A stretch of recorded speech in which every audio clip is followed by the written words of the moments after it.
amigos, quien les habla, Yerania Ferraza, y desde la Escuela de Filosofía de la Universidad Central de Venezuela y la Asociación Civil Formación Venezuela, queremos darle la más cordial bienvenida a todos ustedes a nuestro ciclo de formación Reflexiones Republicanas, que iniciamos el día de hoy, que corresponden al periodo 2021-1.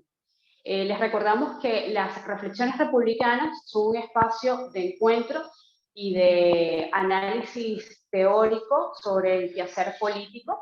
Está abierto desde el año 2017 a cargo de profesores de las más prestigiosas universidades de Venezuela y con el fin de contribuir a buscar soluciones, nuevas propuestas desde el ámbito filosófico al acontecer político en el que vive nuestro país. Queremos primeramente agradecerles al apoyo institucional de la Fundación Konrad Adenauer, quien ha prestado su apoyo en nuestras formaciones, en nuestras actividades formativas, y que sin su apoyo habría sido imposible la realización de este evento. Comenzamos nuestra actividad de hoy contamos con la moderación de la profesora Nowitz Navas, quien es la directora de la Escuela de Filosofía de la Universidad Central de Venezuela, y además de ella es licenciada y magíster de esta misma casa de estudio. A su vez también es importante resaltar que ella lleva más de una década impartiendo clases en esta universidad. Su práctica docente la ha focalizado en ontología aristotélica y filosofía de Aristóteles. Y desde el año 2018 la profesora Navas ha sido la principal editora de la revista académica llamada Apuntes Filosóficos de la Escuela de Filosofía de la UCB. Entonces, como ven, contamos con una moderadora de lujo para este primer encuentro en nuestras reflexiones filosóficas que iniciamos el día de hoy. Sin más que agregarles, muchísimas gracias, sean todos bienvenidos, y le cedo la palabra a nuestra moderadora, nuestra profesora Nowitz Navas, no sin antes informarles que ya está disponible la biografía de nuestro ponente del día de hoy en nuestra plataforma, y el link se les estará enviando para que ustedes y todos podamos acceder a ella. Muchísimas gracias a todos. Le cedo la palabra a la profesora Navas.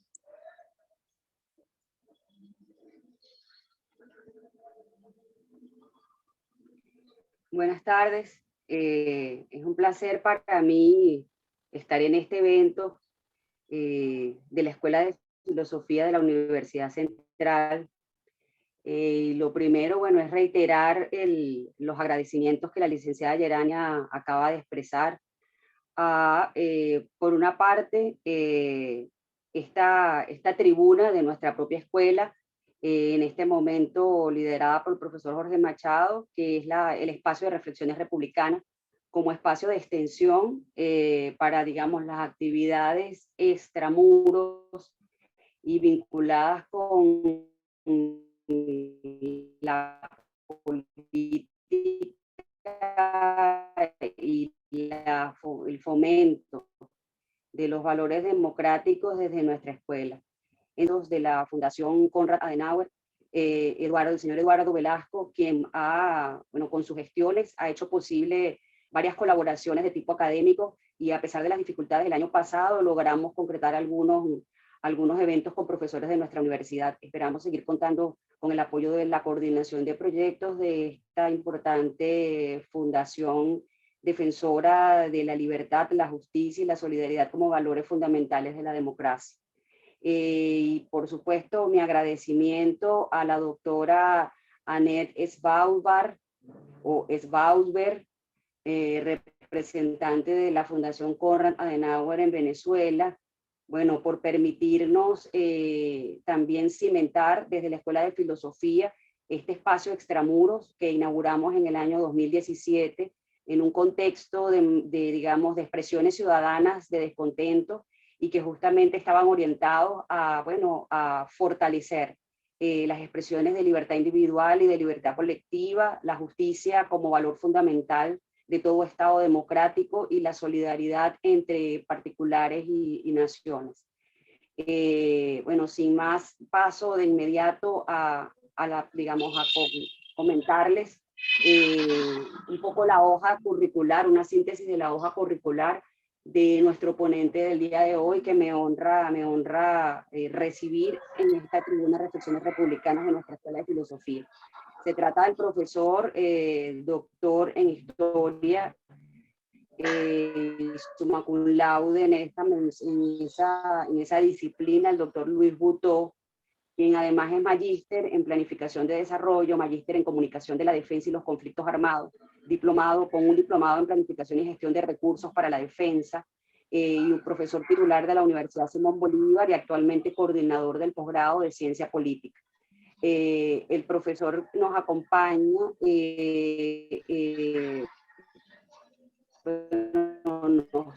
nos enorgullece iniciar este espacio con otras voces y tendiendo puentes entre disciplinas, es decir, viendo la filosofía hacia otras disciplinas de las ciencias humanas y las ciencias humanas, nutriéndose del pensamiento filosófico con este prestigioso orador que, bueno, que tiene un cúmulo de trabajos realmente impresionante dentro de su hoja de investigación. Muchos de sus materiales están colocados en el aula virtual, en el Google Classroom de esta actividad de formación.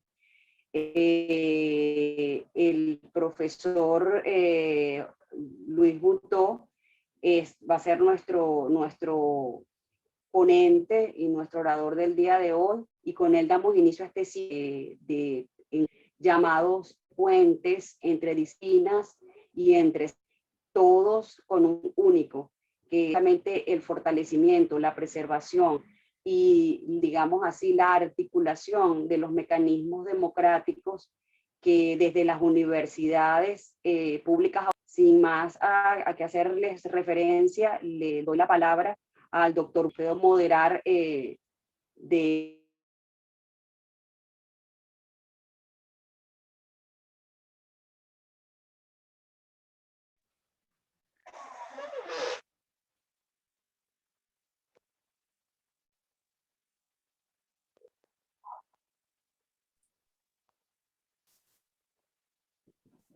Profesor Butó, Tuve una pérdida de la conexión, ya, ya estoy acá.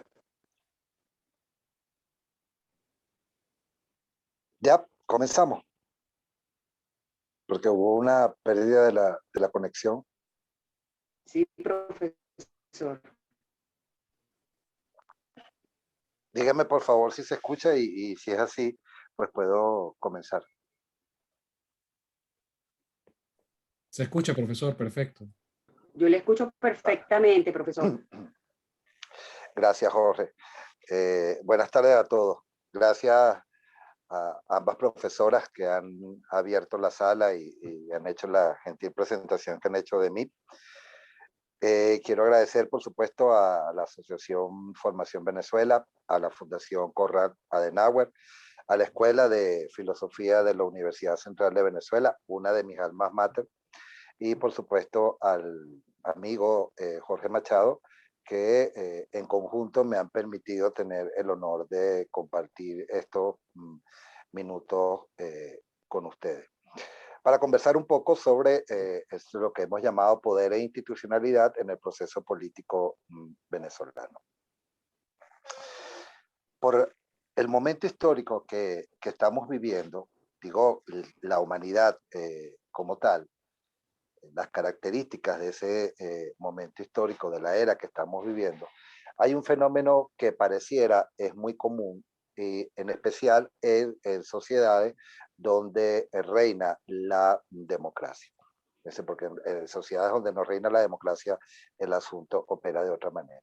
Pero en este conjunto de naciones donde reina la democracia, por las características propias de este momento histórico, que está caracterizado por un predominio de las imágenes y del espectáculo por encima de las palabras, no solamente de las palabras en general, sino en especial de las palabras con sentido, y que está estas imágenes y este espectáculo por encima del pensamiento, se produce una brecha entre dos acciones que son fundamentales para una sociedad. Se produce una brecha entre pensar la política y hacer la política.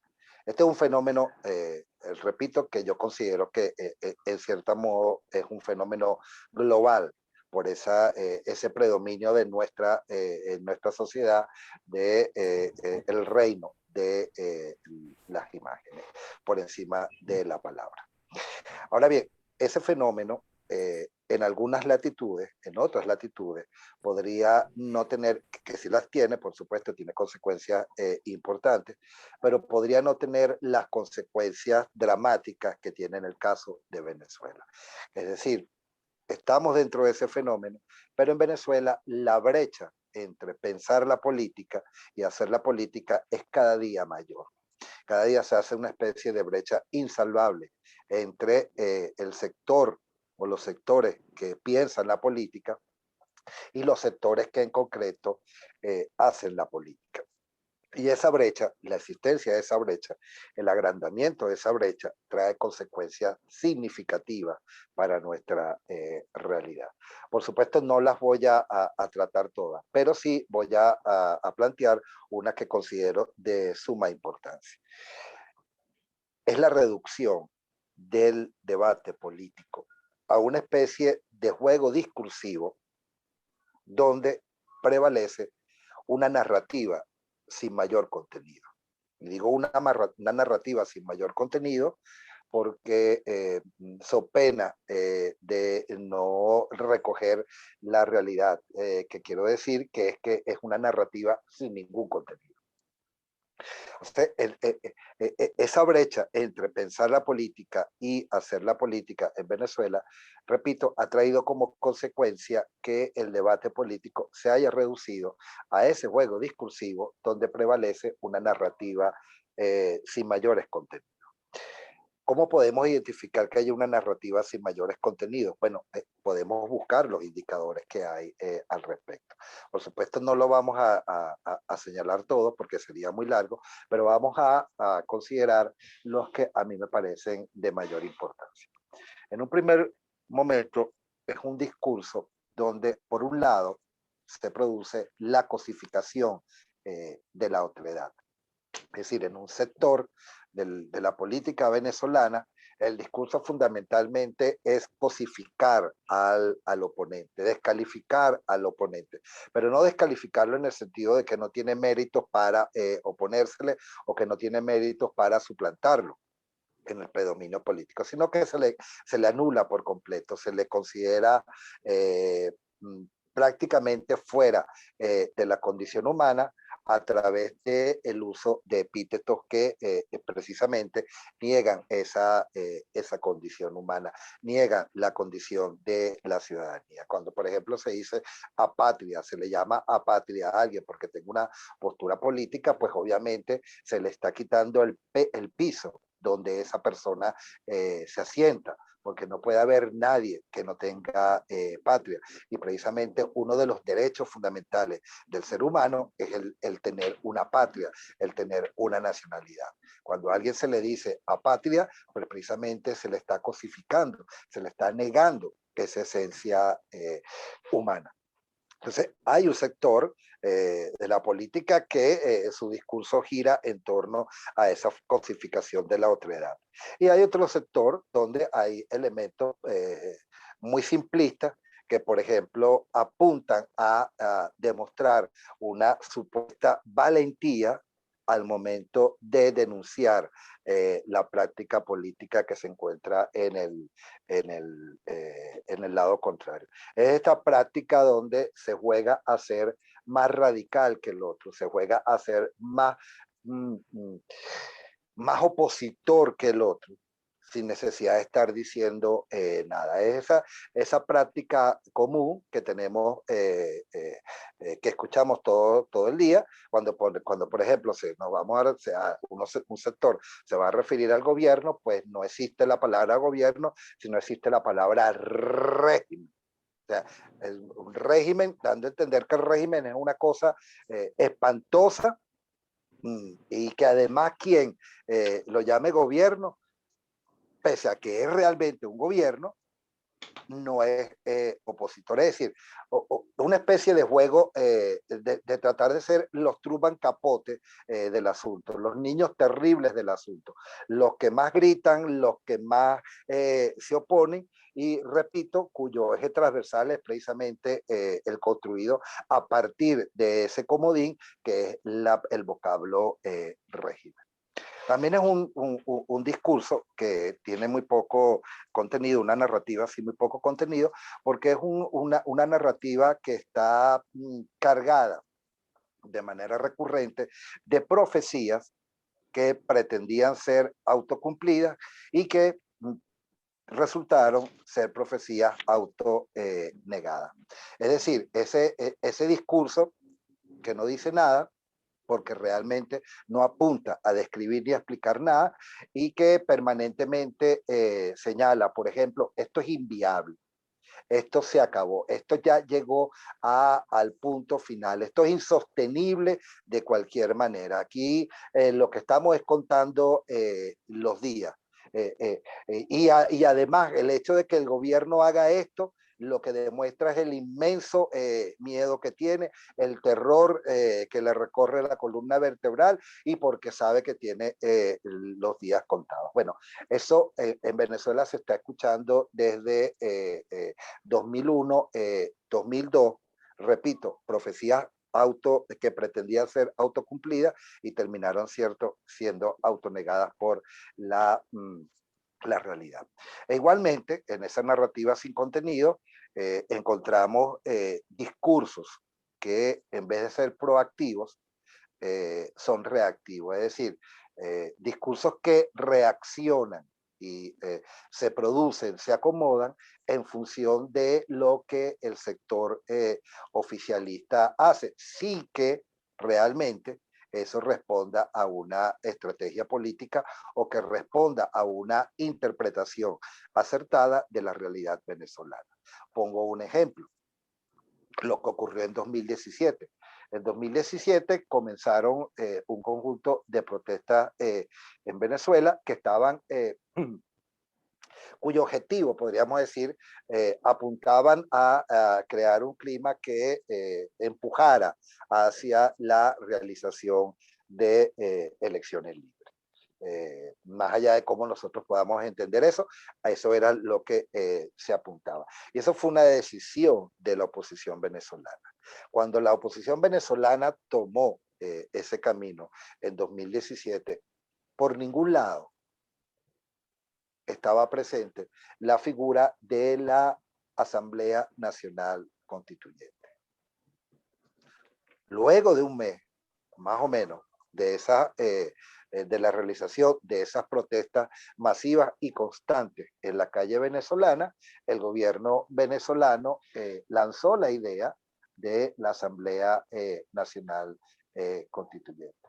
Entonces, fíjense, allí el discurso de la oposición se encadenó a la posibilidad de que se concretara la elección de esa Asamblea Nacional Constituyente, y cuando esa Asamblea Nacional Constituyente terminó estableciéndose, implantándose en la realidad, pues vino una especie de derrota asumida, como si la realización, la organización y el despliegue de aquellas manifestaciones de 2017, en el momento en que comenzaron, hubiesen estado vinculadas a la existencia de una Asamblea Nacional Constituyente, cuando en realidad el objetivo era otro.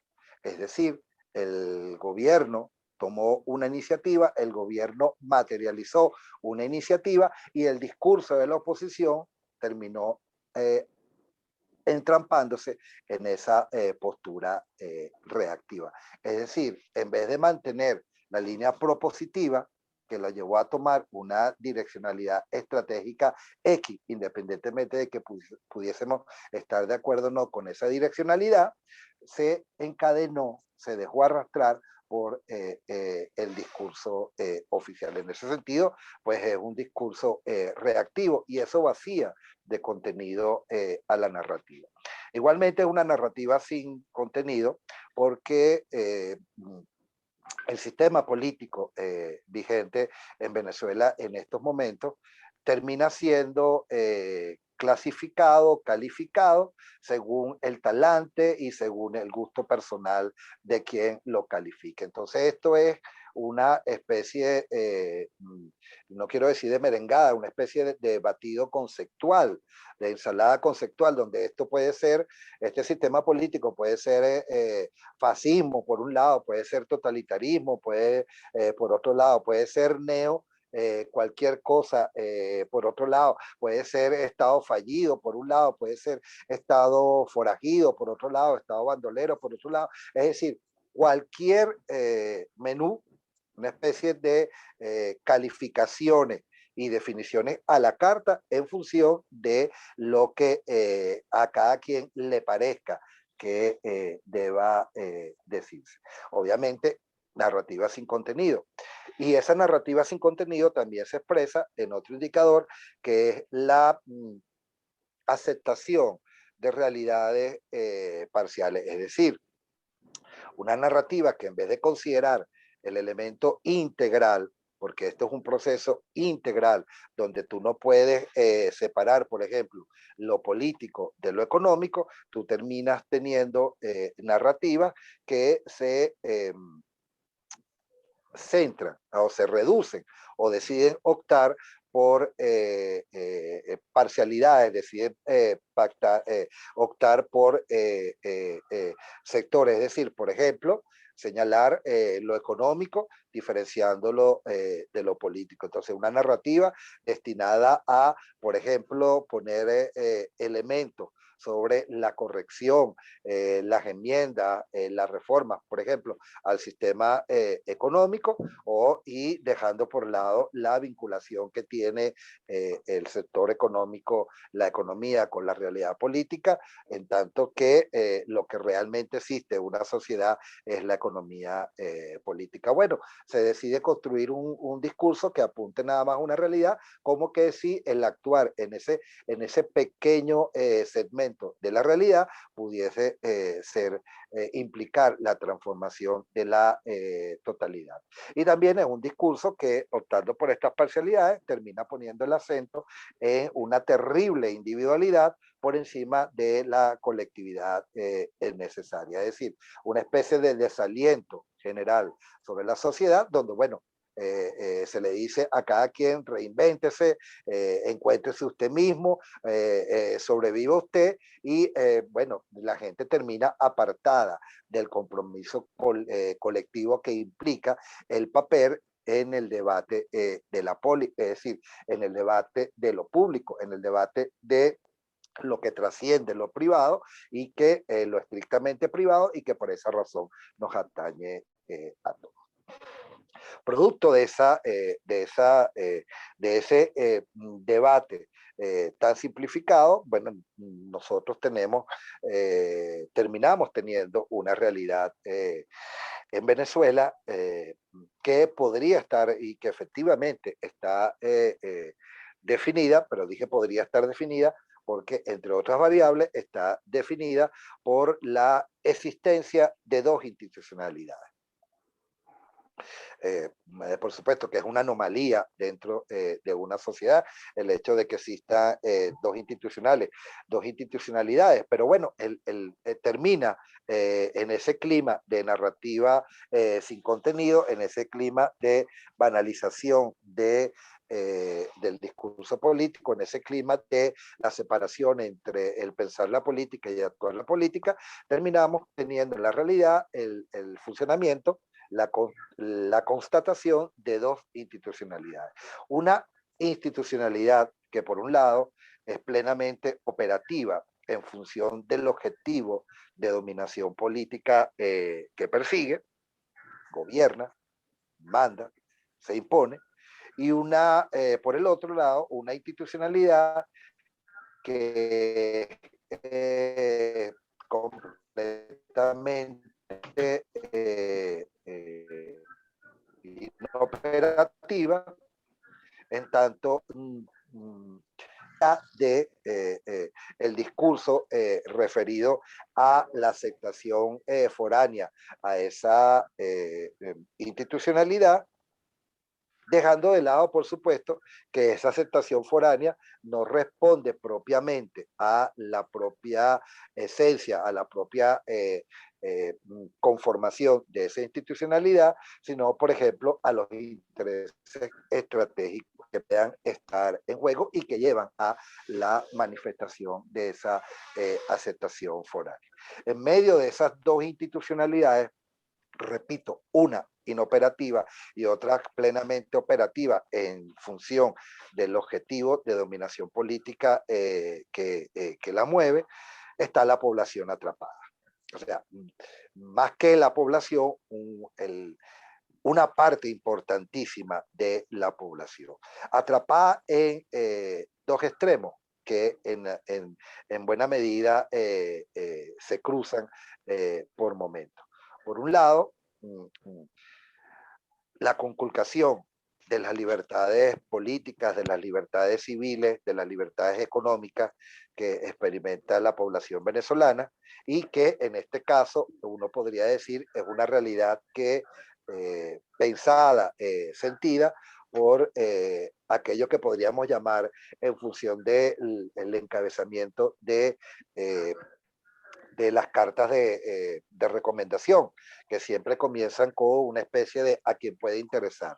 Digo, bueno, esta conculcación de las libertades políticas, económicas y civiles de la población venezolana, de ese proceso de negación de esas libertades progresivos que hemos vivido, no necesariamente le interesa a todo el mundo y en eso podemos estar claros al respecto. Y por el otro lado, atrapada este sector de la población en un proceso que algunos analistas erróneamente han llamado de privatización de la cotidianidad.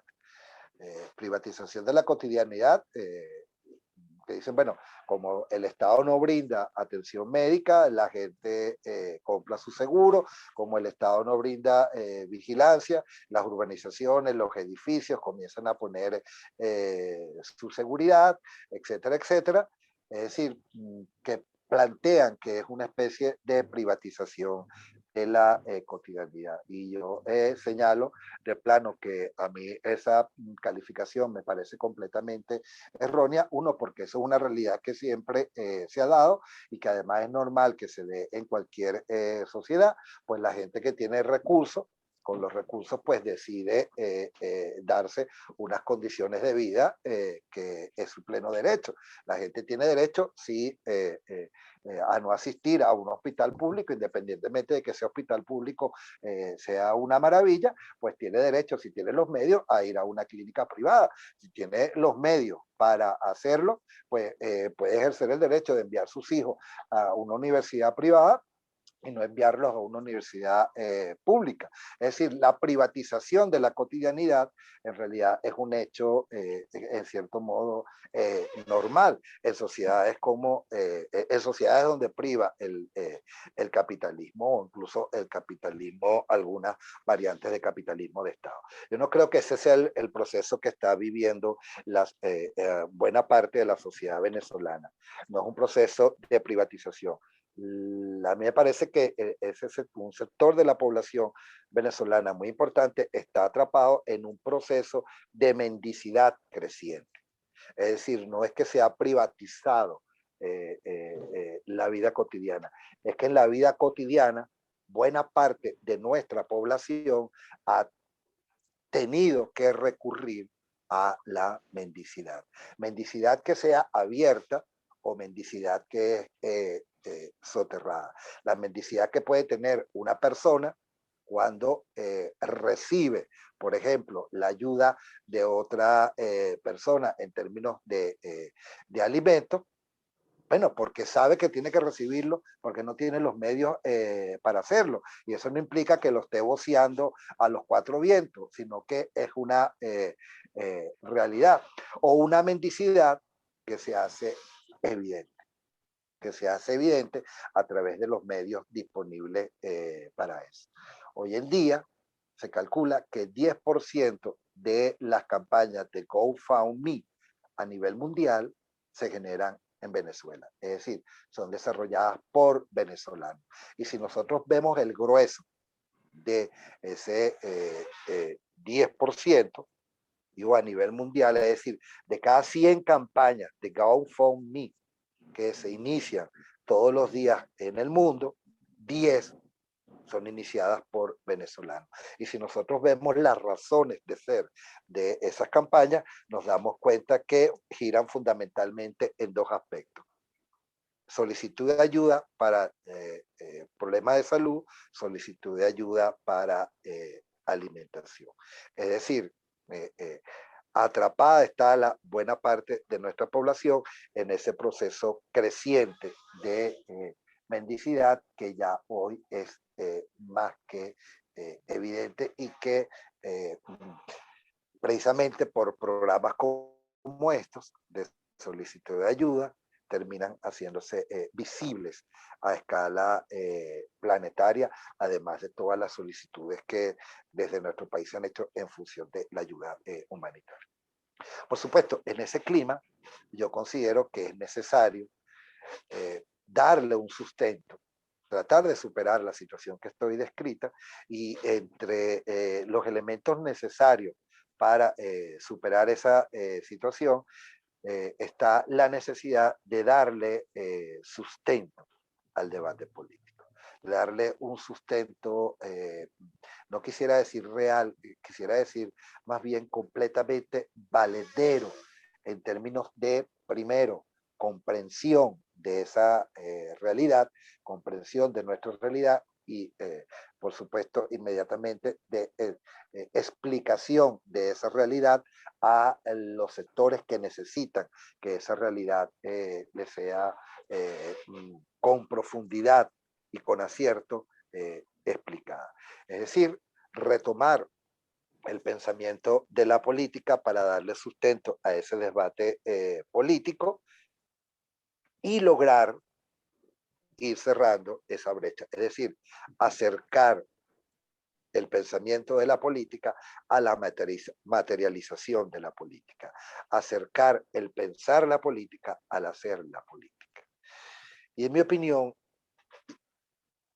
eso solo es posible a partir de la exacta comprensión de los alcances prácticos y de las capacidades transformadoras que tengan las categorías de análisis sobre la realidad. Es decir, la comprensión de las categorías de análisis para poderlas aplicar en la realidad es fundamental para que nosotros podamos elevar ese debate político de tal forma que nos ayude a cerrar esa brecha entre pensar política y hacer política, y que de tal forma nosotros podamos ir superando o dando pasos en la superación del dramático cuadro político en el cual estamos atrapados, aunque a mí me gusta aclarar que en el cual está atrapado el grueso de la sociedad venezolana, porque obviamente hay sectores en la sociedad venezolana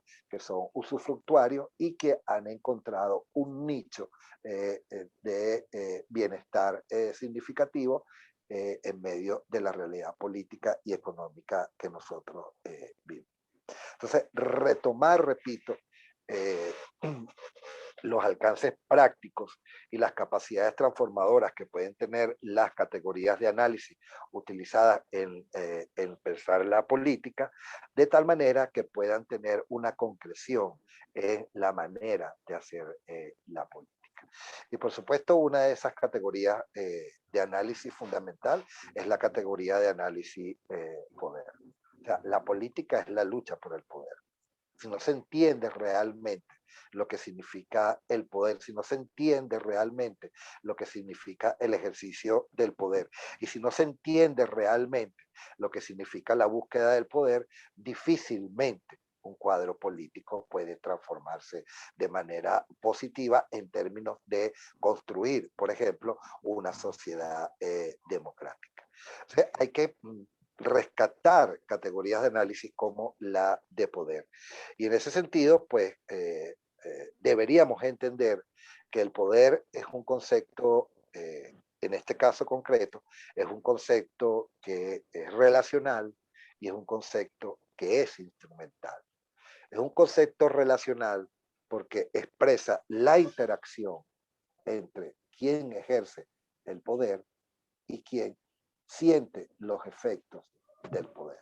En ese sentido, el poder es un concepto relacional. Y es un concepto instrumental en el sentido de que el poder expresa el control que se pueda tener sobre un medio determinado en función de llevar a cabo un modelo específico de dominación política.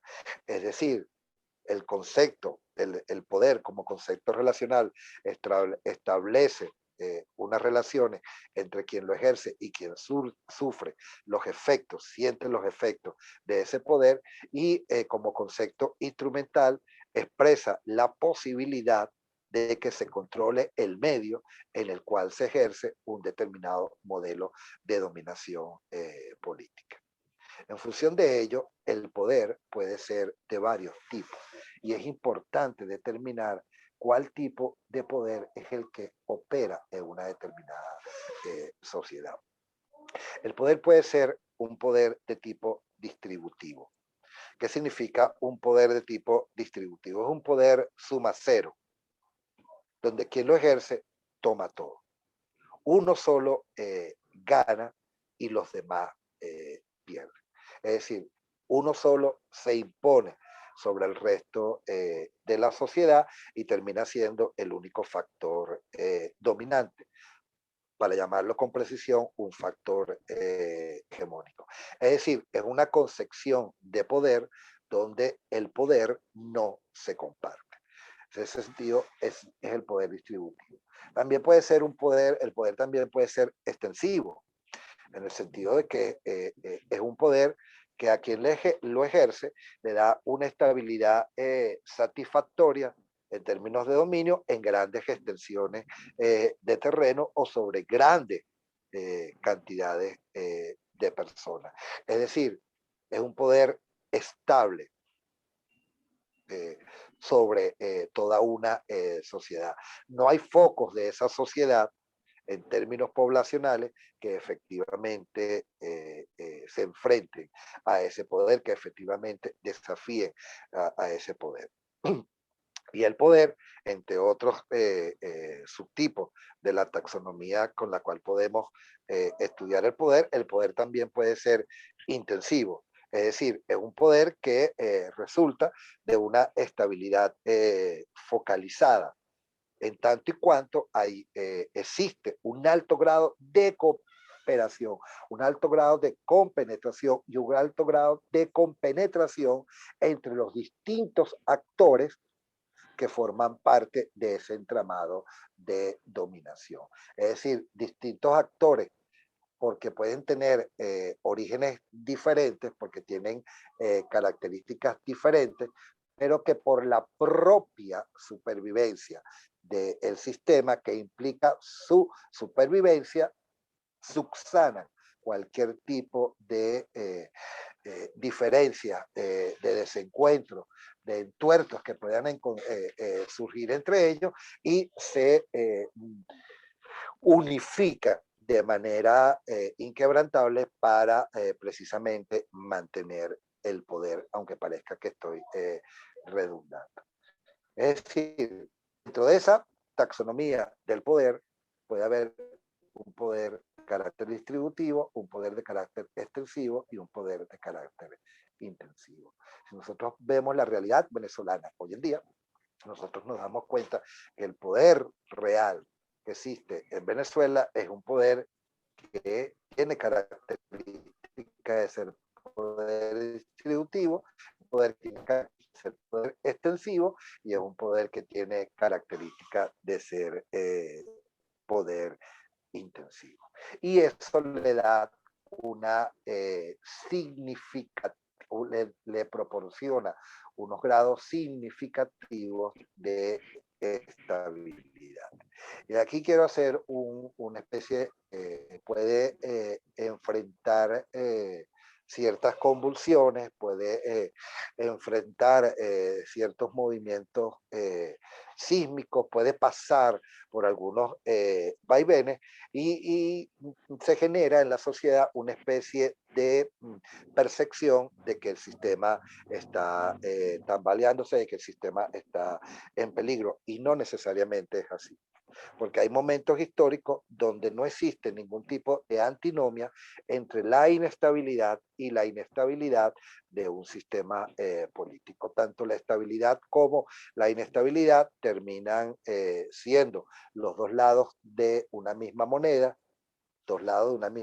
que se complementan perfectamente, y el sistema como tal mantiene su equilibrio. Equilibrio a su vez que puede ser de varios tipos. Un sistema político puede tener un equilibrio estable. ¿Qué significa un equilibrio estable? Un sistema político que a lo interno del sistema, en el propio funcionamiento del sistema, enfrente determinados problemas. Pero el sistema logra, per se, por su propia operatividad, logra superar esos problemas y se mantiene el status quo vigente. Un ejemplo de equilibrio estable, problemas a lo interno del sistema, pero la superación de los problemas, por ejemplo, lo que ocurrió con la muerte del expresidente Chávez. Obviamente, la muerte del expresidente Chávez significó un hito, un momento importantísimo, dramático para la oficialidad gobernante y en un sector de la población completamente equivocado en la perspectiva que tenía, en la comprensión, bueno, equivocado porque mantenía una profunda incomprensión de la realidad política nacional. Pensaba que este movimiento político que gobierna Venezuela desde 1999 en adelante no iba a superar la pérdida de su líder supremo, de su líder máximo. Bueno, el sistema superó un momento dramático como ese y el status quo se mantuvo. Ahí es cuando estamos frente a un equilibrio estable. También un sistema político puede mantener un equilibrio inestable, es decir, se generan problemas a lo interno del sistema, el sistema desarrolla un conjunto de acciones que dan la sensación a la colectividad, dan la sensación de que el sistema tiene una disposición a producir los cambios necesarios, aunque en realidad no lo hace, y en ese dar la impresión de que está dando paso hacia esos cambios, en ese interín surgen un conjunto de variables nuevas o el refuerzo de variables existentes que terminan apuntalando la supervivencia del sistema. Y entonces, independientemente de que los problemas que atraviesa el sistema no logren superarse plenamente, el status quo se mantiene. Un ejemplo de equilibrio inestable, lo vemos en Venezuela, también lo ha tenido el sistema político dominante en las dos últimas décadas. Por ejemplo, los problemas que se generaron y que se han generado a lo largo, hay distintos momentos, y que para enfrentar eso, para dar la impresión de que se enfrentaban esos problemas, que se buscaba una solución, que se buscaba un cambio, se generaron procesos, por ejemplo, de diálogo. No, por ejemplo, larguísimo en el tiempo, la llamada mesa de diálogo que vimos al inicio de la década pasada y que a la larga pues condujo a nada. Son procesos que se desarrollan porque en el interín se esperan que surjan estas nuevas variables, como por ejemplo en este caso, en el último lustro que hemos vivido en la sociedad venezolana, como la conformación de esa economía gris que terminó siendo una realidad hoy en día y que permitió, por ejemplo, la dolarización de facto de nuestra economía, permitió que haya una importante resolución de, no digo de los problemas en sí, como en esencia, sino la magnitud del problema. Y entonces, por supuesto, se mantiene el status quo, el sistema permanece en el tiempo sin mayores variables. ¿Cuándo puede romperse ese status quo? ¿Cuándo se puede dar una posible ruptura del status quo en un sistema político? Cuando se produce lo que se llama el equilibrio indiferente. El equilibrio indiferente es la verdadera crisis del sistema político. Pero para que se dé esa verdadera crisis del sistema político, para que se produzca ese equilibrio indiferente, tienen que conjugarse tres factores importantísimos. Uno, que el sistema, la memoria tecnológica del sistema le sea insuficiente para resolver los problemas. Es decir, el sistema no sabe cómo resolver los problemas a partir del know-how que domina. La forma como sabía resolverlo, la forma como podía resolverlo o la forma como estaba acostumbrado a resolverlo, ya no le da más. No le da posibilidad de resolver esos problemas. Se le agotó la memoria tecnológica. Y nosotros podemos ver un ejemplo que es más que evidente en Venezuela. No hay manera, por ejemplo, de que los problemas que enfrenta la sociedad venezolana puedan resolverse en función del rentismo petrolero. Porque el rentismo petrolero como modelo de organización de la sociedad no es que se agotó en este momento, es que estaba agotado desde la década de los 80 del siglo pasado. Y por supuesto sus estertores, sus suspiros agónicos se extendieron por momentos. Pero ese es un modelo completamente agotado, ese modelo no da para más. Con esa memoria tecnológica es imposible resolver los problemas de nuestra sociedad. Y por ejemplo, cuando esa memoria tecnológica ya es insuficiente, se nota cuando, por ejemplo, un sistema político se apalanca para sobrevivir en el apoyo internacional y de repente ese apoyo internacional, porque responde a sus intereses estratégicos, le quita la escalera al sistema político y lo deja colgado de la brocha.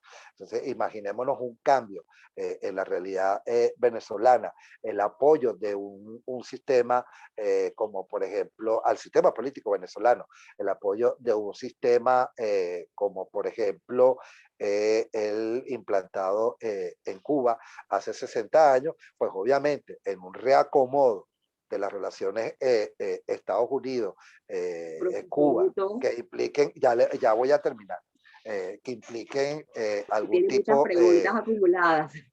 Ya voy a terminar. En la medida en que esto implique un cambio, pues en esa medida ese apoyo internacional se va a olvidar.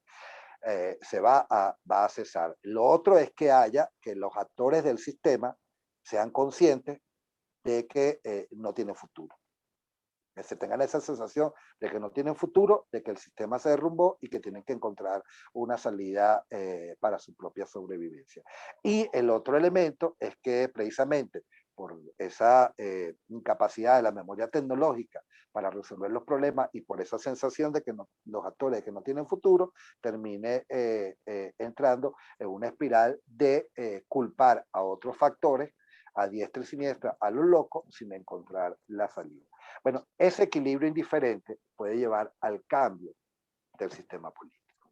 Pero para que eso, y con esto termino, para que eso sea posible, tiene que existir una institucionalidad efectiva que se lo ponga al sistema político vigente, que lo desafíe en términos reales, es decir, que pueda capitalizar ese equilibrio indiferente y que le dé operatividad real a la respuesta que debe darse frente a la crisis de ese sistema, es decir, en términos de salida real.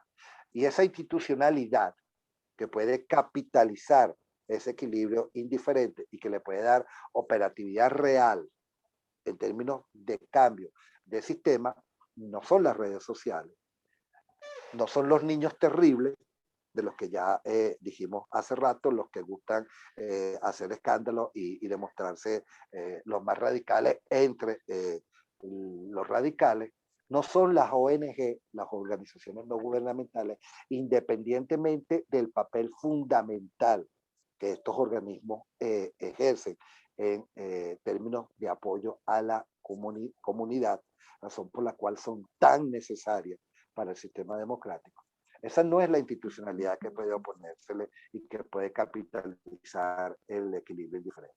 La única institucionalidad que puede capitalizar ese equilibrio indiferente y apuntar a un cambio de sistema son los partidos políticos.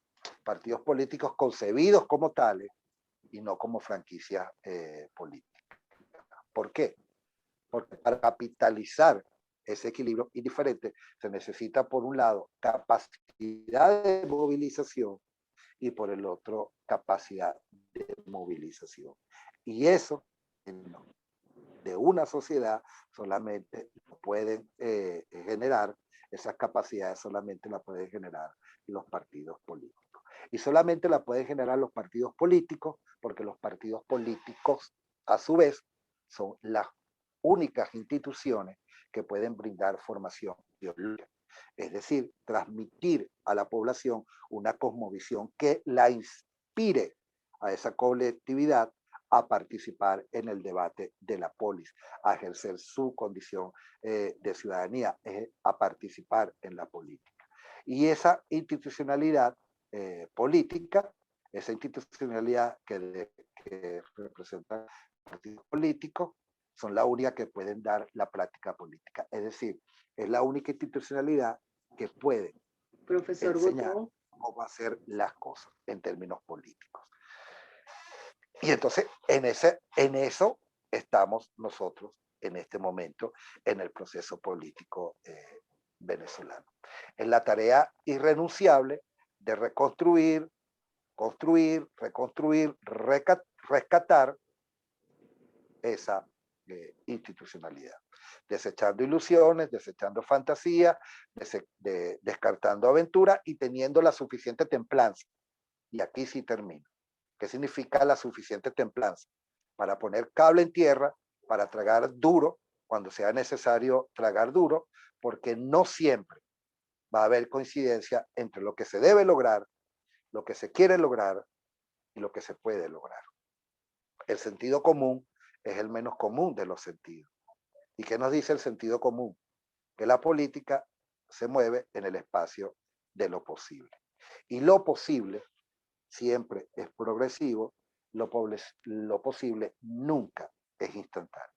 Entonces, si nosotros tenemos una tarea hoy en día, es precisamente esa tarea progresiva de dirigirnos a la construcción de esa institucionalidad que nos permita adelantar un cambio político.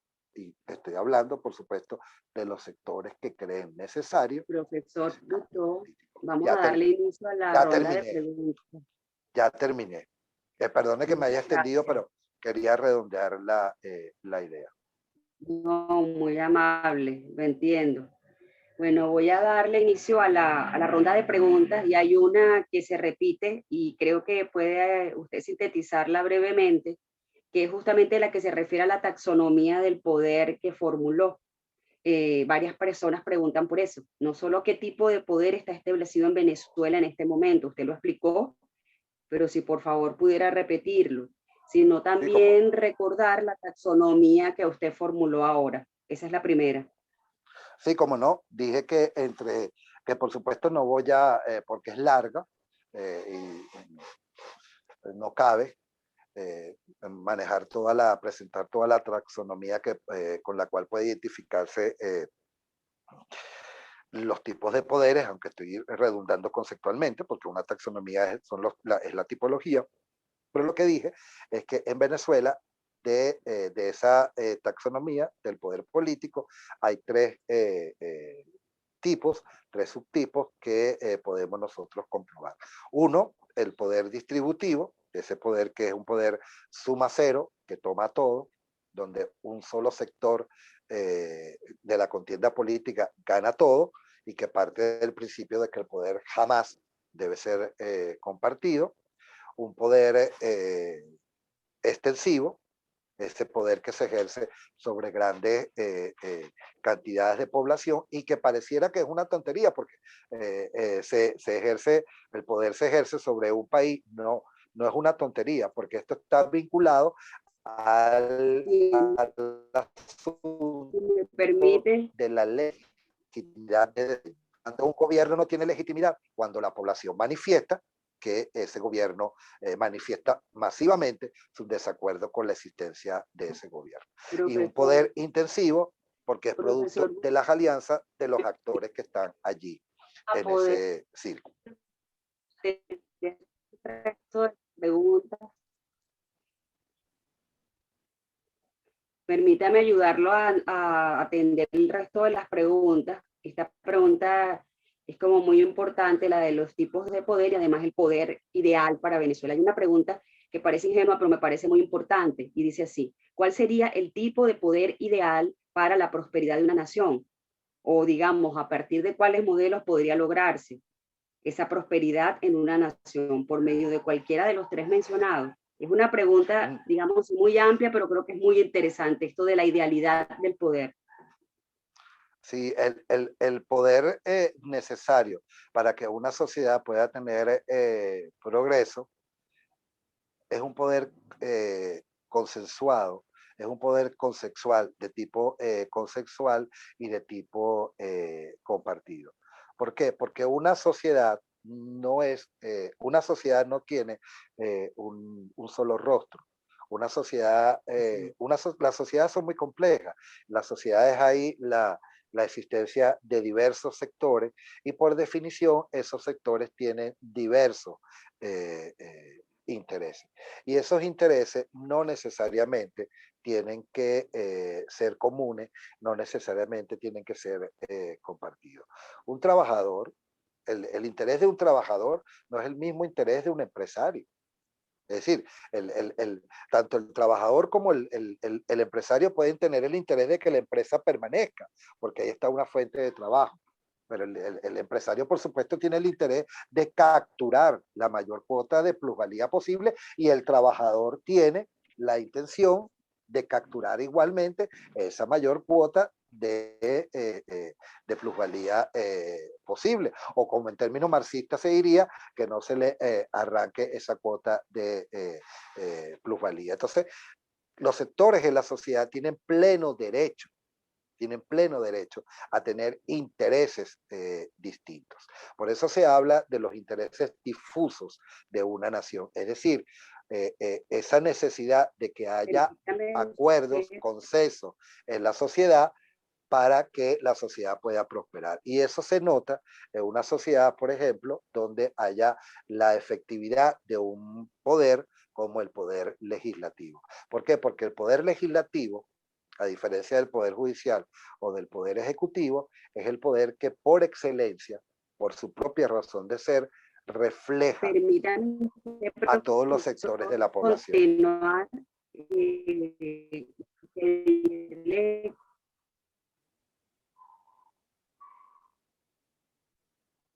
No le escuché.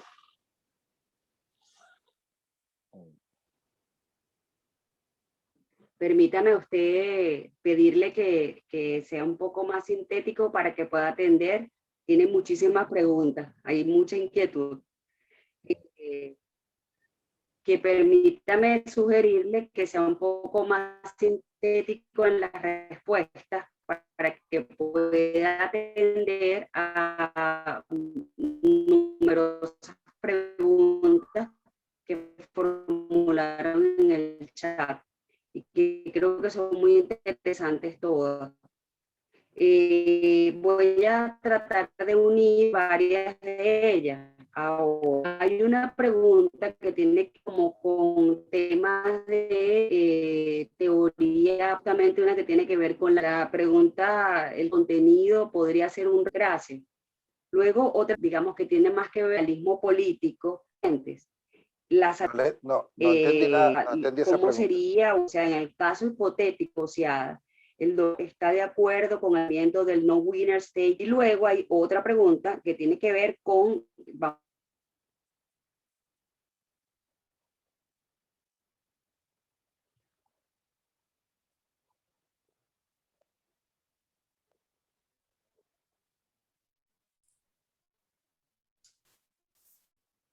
Al parecer a la profesora Nowis se le cayó el internet y bueno, profesor, yo que hemos estado en contacto, ha sido muchísima la cantidad de preguntas que han hecho las personas que se conectaron por el WhatsApp que tenemos conectadas y mientras llega la profesora aprovecho y le hago una de las preguntas. Como son tantas, vamos a tener que invitarle nuevamente, profesor, para que sigamos adelante con esta discusión. Fíjese, una pregunta que nos hacen, que se reitera varias oportunidades, dice, en relación a lo que usted comenta, los actores de la democracia no tienen futuro. ¿No le parece que este gobierno actual está dando patadas de ahogado o usted cree que al contrario, ellos se mantendrán en el poder? En última instancia, ¿es democrático o no es democrático? ¿Qué piensa usted sobre esto? No, bueno, la pregunta, la segunda, creo que la respuesta está a lo largo de toda la exposición. Este no es un gobierno democrático. Eso debe estar claro, pero yo pensé que eso era obvio en la exposición.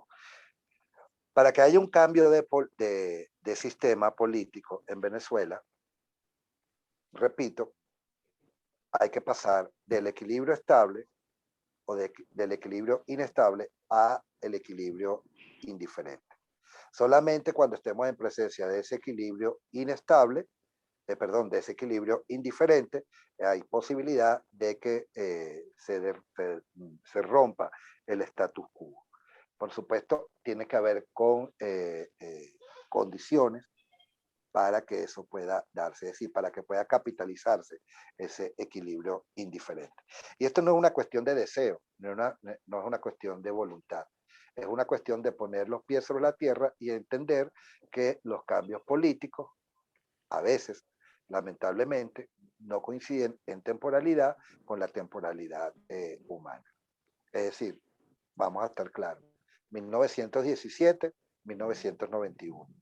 70 años duró la Unión Soviética. Por lo menos cuando mínimo dos generaciones se perdieron bajo la opresión de ese sistema totalitario. Bueno, es lo que le tocó vivir a esa población. Es lo que le tocó vivir a esa población. Entonces, a veces los tiempos de la política no van a coincidir con los tiempos biológicos del ser humano, independientemente de que, por supuesto, quien sufre los embates de la política es el ser humano. En eso debemos ser muy claros, pues, y entender la realidad que estamos viviendo. Estoy de vuelta. Gracias a Dios, menos mal. Sí, podría formularles las otras preguntas, repetirles las que les había hecho.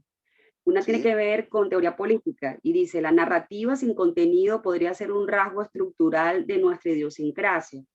La segunda tiene que ver como con, vamos a decir, posiciones concretas, y dice, la salida negociada y la reinvención tiene que venir de parte de la oposición y del gobierno.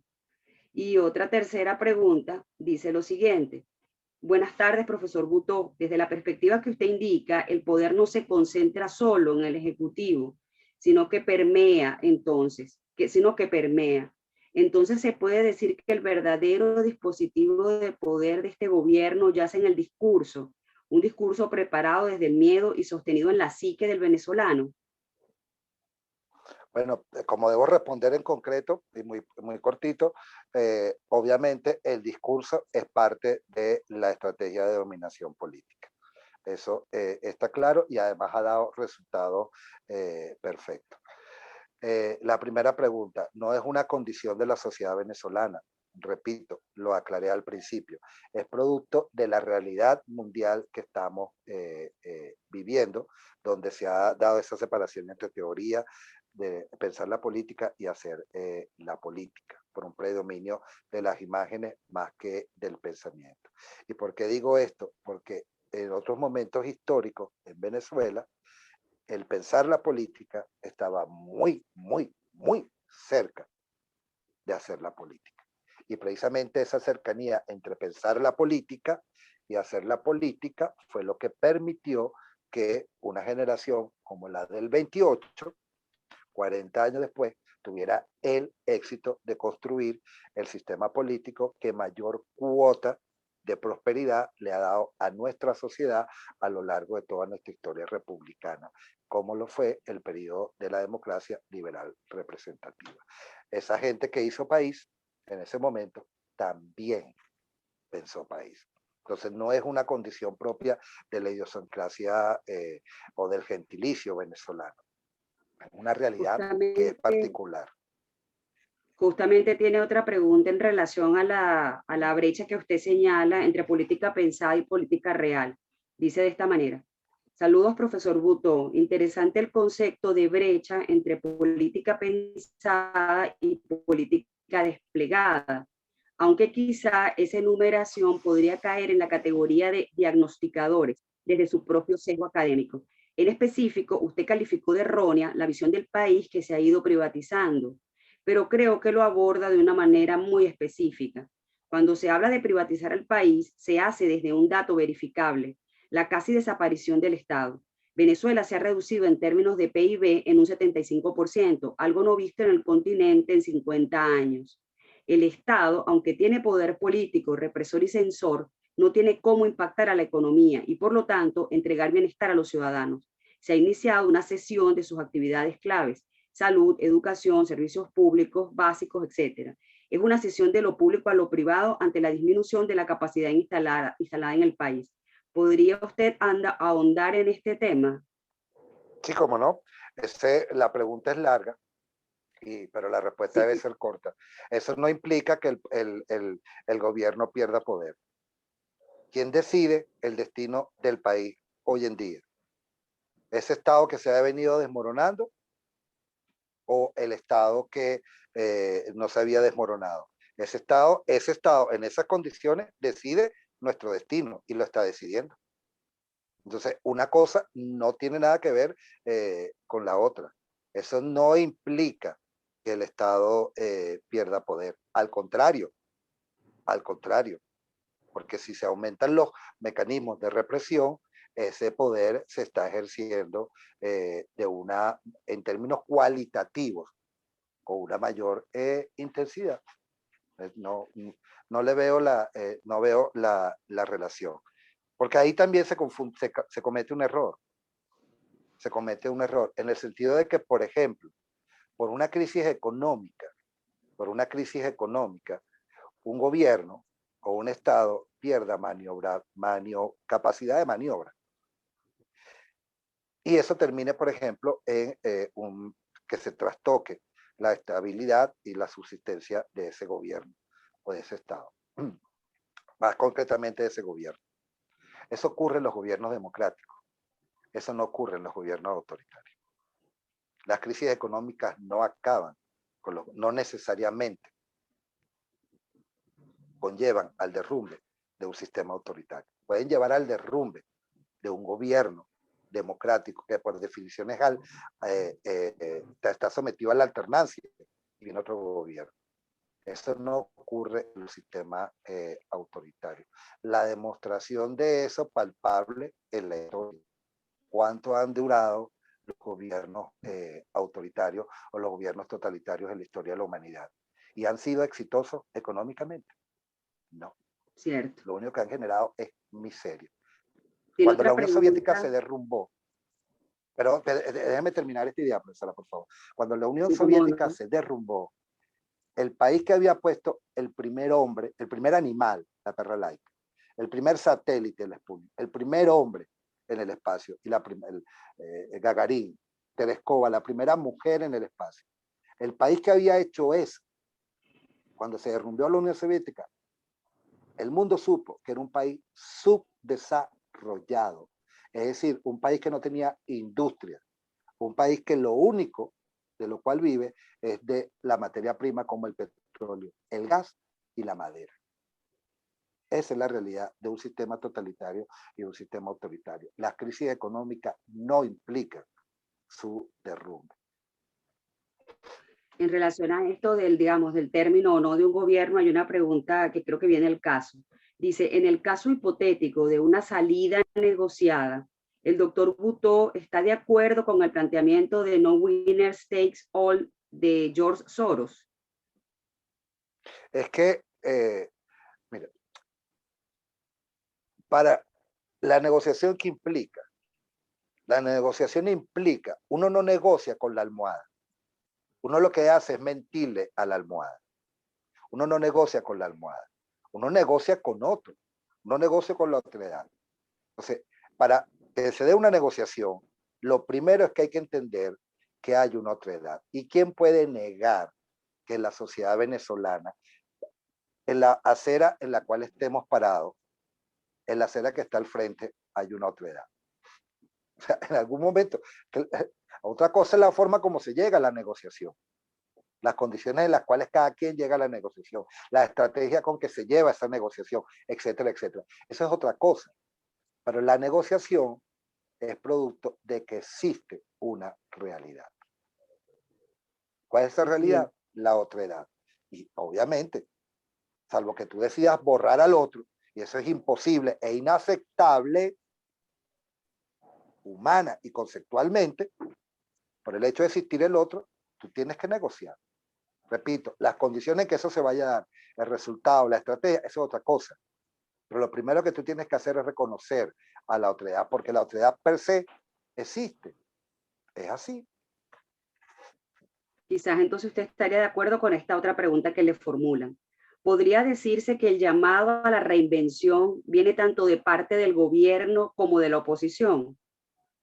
Es que tanto la oposición tiene una necesidad urgente de reinventarse en este momento, porque está muy lejos de ser poder, como por supuesto el gobierno también tiene necesidad de irse reinventando de manera permanente para tratar de sortear las dificultades que obtiene. Independientemente que sea un gobierno que vaya a terminar siendo incapaz de resolver los problemas agudos de la sociedad venezolana, porque por definición no los va a resolver, porque ese es un modelo económico desfasado, repito, que nada más trae miseria, el socialismo solamente trae miseria, y eso no va a cambiar nunca. Independientemente de que sea un modelo condenado al fracaso, ese modelo, por el hecho de ser gobierno, tiene que tratar de buscar alguna gobernanza en la cotidianidad y va a tratar de hacer los reacomodos que le permitan gobernar. Es decir, y eso lo vemos claramente, o sea, para explicar esta teoría lo que necesitamos es leer los medios. Hace 2 años, 3 años, maldito dólar, te voy a destruir. 3 años después, gracias a Dios que existe el dólar. Eso no es un reacomodo, es un reacomodo buscando la gobernanza. Profesor, esta pregunta quizás es un poco desalentadora, pero la voy a hacer. Buenas tardes. Entiendo el poder consensuado como la libertad de obrar de acuerdo a la ley de expresión y autonomía de un colectivo. Ese poder aplica a un tercero. ¿Puede un tercero darnos libertad y progreso? Es que la política es como la vida. A veces uno la explicación la puede sintetizar. Lo único que te da garantía a ti en tu vida personal es lo que tú construiste con tus manos. ¿Por qué? Porque tú llegaste hasta donde pudiste, llegaste en función de tus capacidades, llegaste en función de esa combinación de tus capacidades con tus deseos. Y lo que construyes es realmente sólido. Si los demás te lo construyen, tú no puedes tener solidez en la vida. Así exactamente es la política. Si una sociedad pretende construir un modelo que sea sostenido en el tiempo, que sea sólido en el tiempo, ese modelo tiene que ser resultado del trabajo de su sociedad. Cuando ese modelo es un modelo que es impuesto desde afuera, nunca va a permanecer en el tiempo. Y pongo un ejemplo histórico que es hermosísimo y que deberíamos repasar. Cuando nosotros vemos, es decir, ¿qué fue lo primero que se derrumbó del Imperio Soviético?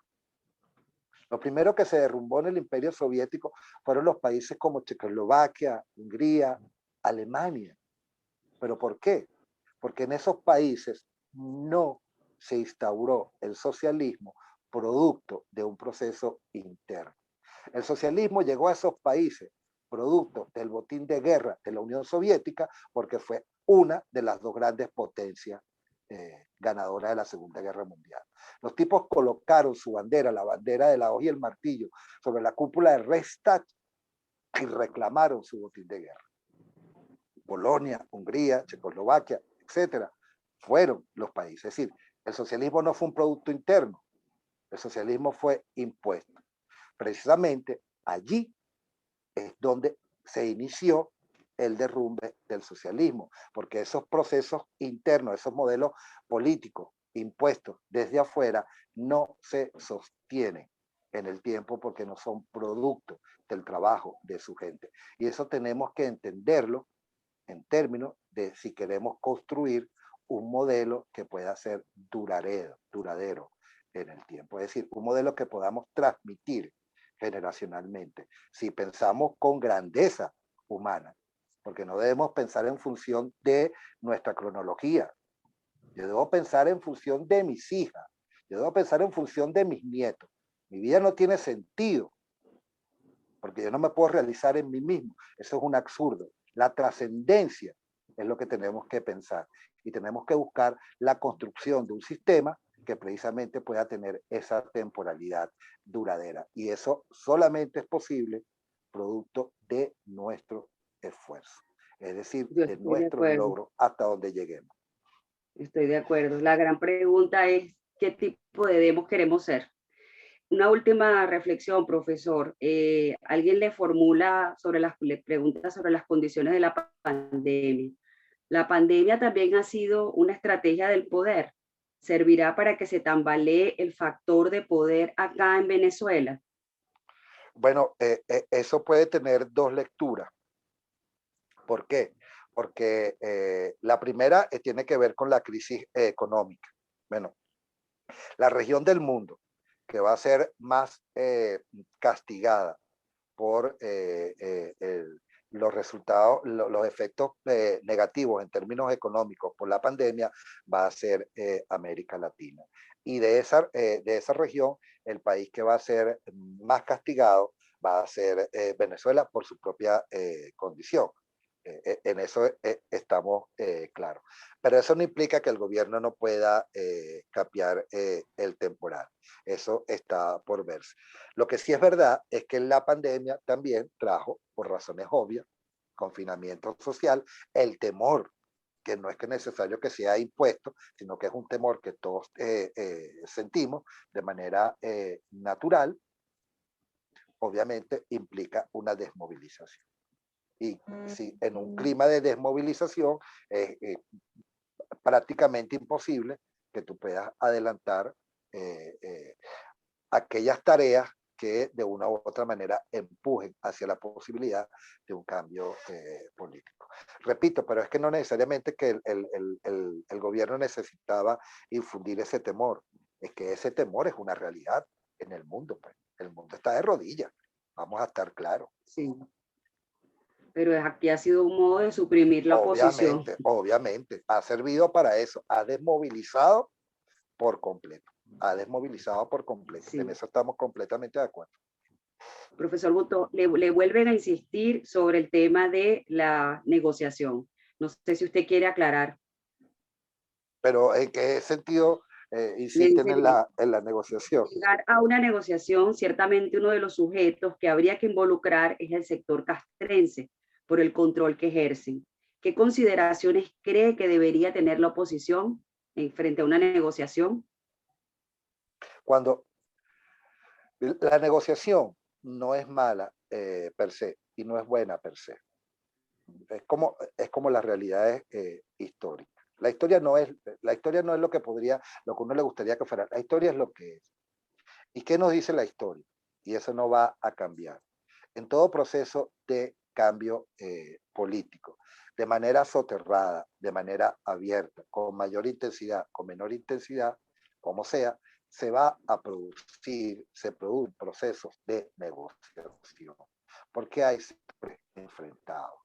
Y los sectores enfrentados, de una u otra manera, ese enfrentamiento tiene que canalizarse de alguna forma. O sea, un proceso de negociación se va a dar. Eso es inevitable. Ahora, otra cosa es, uno, ¿cuál es el objetivo que uno persigue cuando va a la negociación? ¿Cuál es la estrategia que uno lleva a esa negociación? ¿Cuál es el mínimo aceptable y el máximo posible que uno espera conseguir con esa negociación? Y lo más importante, ¿con qué fuerza llega uno a esa negociación? Claro. Porque uno no puede ir a una fuerza, a una negociación, si no ha construido una fuerza que apuntale el hecho de que uno se siente en esa mesa de negociación. Porque nadie se sienta, nadie, absolutamente nadie. Los vietnamitas se sentaron en París a negociar porque no podían derrotar a los Estados Unidos. Los Estados Unidos se sentaron a negociar con los vietnamitas porque no podían derrotar a los vietnamitas. Los Estados Unidos hoy, mientras que estamos hablando, están negociando con el Talibán. Nadie puede detestar más al Talibán que los Estados Unidos. Y nadie puede detestar más a los Estados Unidos que el Talibán. Y el Talibán está sentado negociando con los Estados Unidos. O sea, los sectores han construido la fuerza.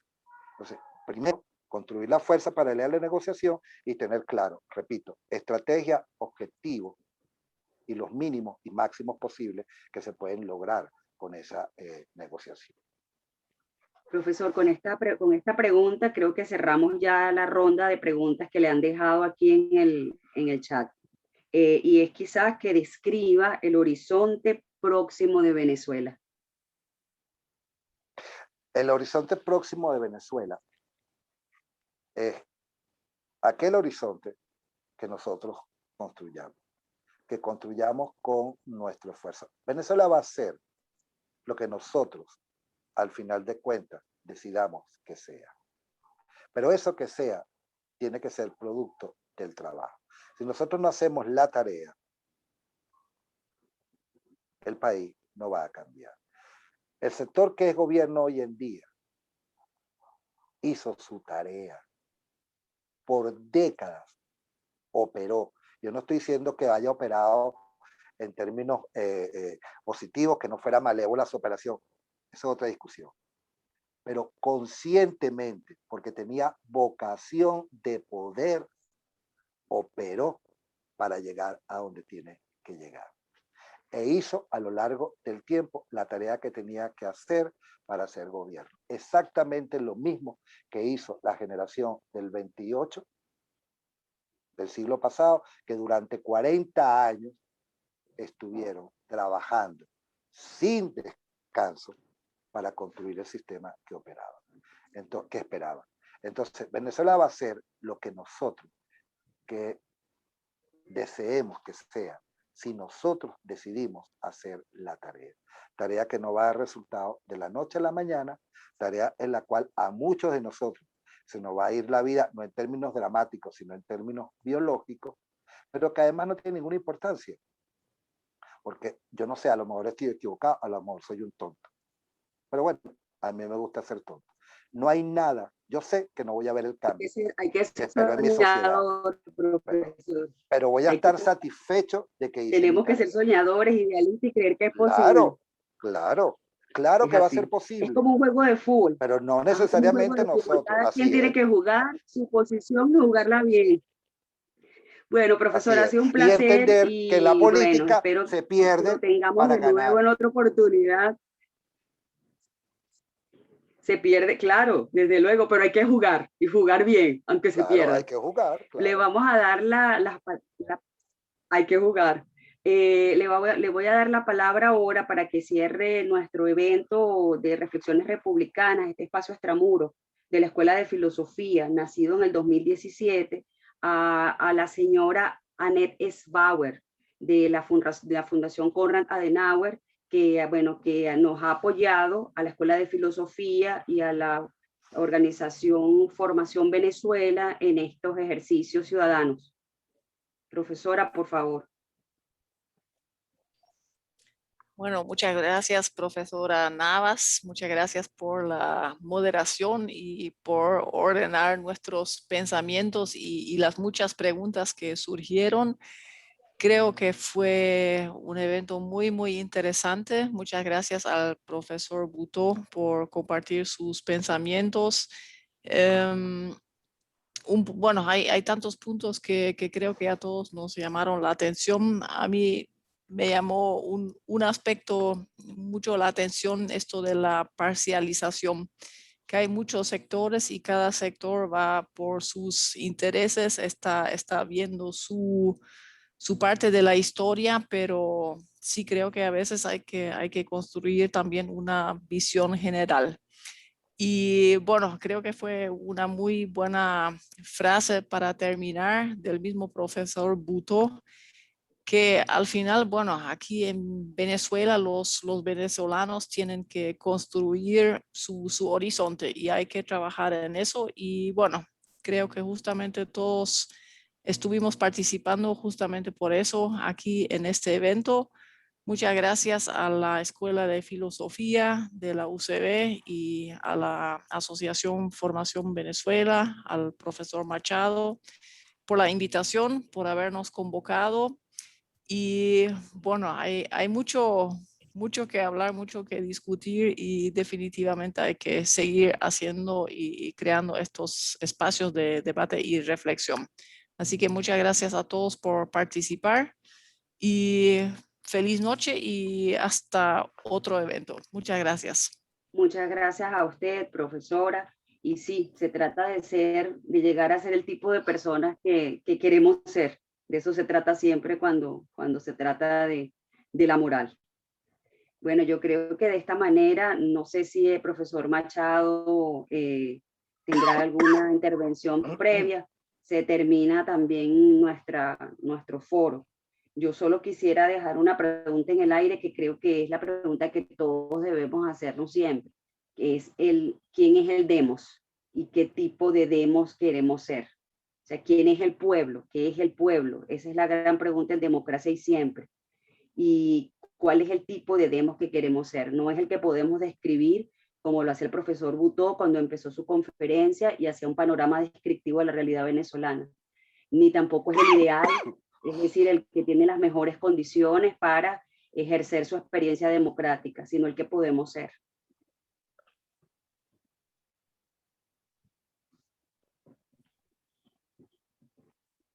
No sé si el profesor Machado va a cerrar. No, listo, profe. No, listo. Muchísimas gracias a todos los participantes. Gracias a la Corre. Profesor Butó, agradecidísimo con usted. De verdad que un honor tenerlo acá. Doctora Annette, Y Eduardo, estimados amigos de la Conrad, de verdad que sin ustedes no podríamos hacer este tipo de cosas. Muchísimas gracias a todos nuestros amigos por participar y nos veremos entonces en los próximos eventos, en las próximas reflexiones republicanas. Y los invito a seguir a la Konrad Adenauer en sus redes sociales, que tienen una cantidad de eventos fabulosos. Yo no me pierdo ninguno y he aprendido muchísimo y de verdad que vale la pena seguirlo. Muchísimas gracias a todos ustedes y nos vemos entonces en un próximo evento. Gracias, profesora Nowi. Muchísimas gracias y hasta luego. Hasta luego, profe. Hasta luego, profesor. Chao, que estén bien todos. Cuídense mucho. Profesor, muchas gracias. No, fue un placer, profesora. Gracias a ustedes. Hasta luego.